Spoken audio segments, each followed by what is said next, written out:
You spend your life running, not physically, but mentally, emotionally, spiritually.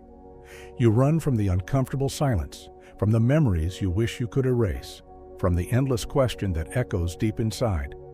Am I enough?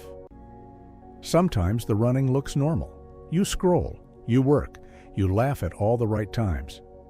But somewhere, beneath all the motion, you feel it, the quiet dread of stillness.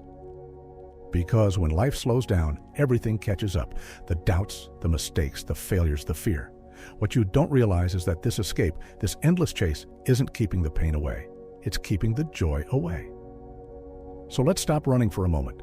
Let's finally ask, what are you so afraid to face? Deep down, every single one of us has something we're avoiding.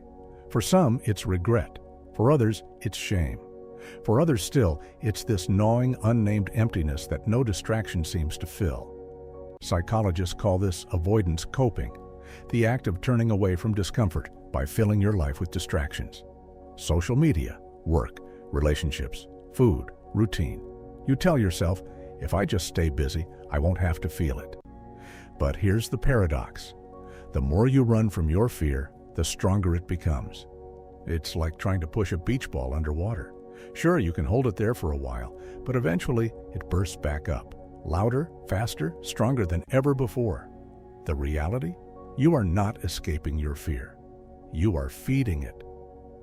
Friedrich Nietzsche once wrote, "He who fights with monsters should be careful lest he thereby become a monster."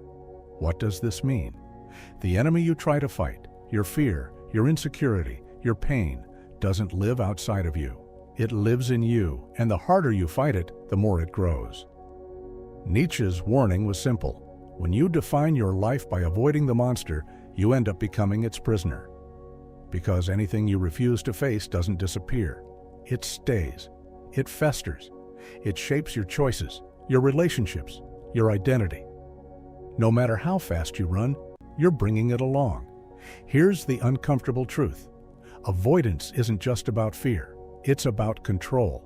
You've convinced yourself, if I shield myself from pain, I can stay protected, I can stay safe. But where does this lead? You avoid vulnerability. You avoid risk. You avoid deep connection. You avoid anything that might remind you of the person you're afraid to be. Ultimately, avoidance shrinks your life. It doesn't protect you, it isolates you. It suffocates joy. And the irony? The more you try to control the chaos inside you, the more chaos you create. Over 2,000 years ago, Plato told the story of prisoners trapped in a dark cave. Their whole lives, they were chained, forced to stare at flickering shadows on the wall. To them, the shadows were reality. Until one prisoner broke free. At first, the light blinded him. It terrified him. It even hurt him. But when his eyes adjusted, he saw the world for what it truly was. What does this have to do with you? You too are a prisoner, but the shadows you mistake for reality aren't physical. They're emotional. The things you're avoiding aren't something external. They are your fears, your doubts, your buried truths, and until you face them, they will keep distorting your view of the world. The Stoics believed in one radical principle. You can't control the outside world, only your inner response to it. Marcus Aurelius, one of the greatest Stoic thinkers, wrote, "You have power over your mind, not outside events. Realize this, and you will find strength." What does this mean for you? It means the freedom you're looking for isn't found in avoiding fear. It's found in accepting it. Acceptance doesn't mean agreeing with your fear, it means allowing it to exist without giving it control. The Stoics understood something most people never do. The pain you try to escape is often the very thing that will set you free. When you face your doubts, you grow stronger. When you confront your insecurities, they lose their hold. When you run toward the fear instead of from it, your chains start to break. But let's be honest, facing yourself isn't easy. It's terrifying. It's uncomfortable. It requires you to sit with emotions you've spent years avoiding. But here's the alternative. If you keep running, your fear doesn't shrink. It grows. If you keep avoiding discomfort, your life becomes smaller. If you keep numbing the ache, You'll wake up one day wondering why joy feels so distant. Because fear doesn't disappear when you ignore it. It grows louder in the silence. So what's worse, the temporary pain of facing it, or the lifelong suffering of running from it? So where do you begin? Not by fixing yourself, not by editing the past, not by numbing your mind. You begin by sitting still. Ask yourself, what am I running from? What truth am I pretending not to know? What's the real reason I avoid silence?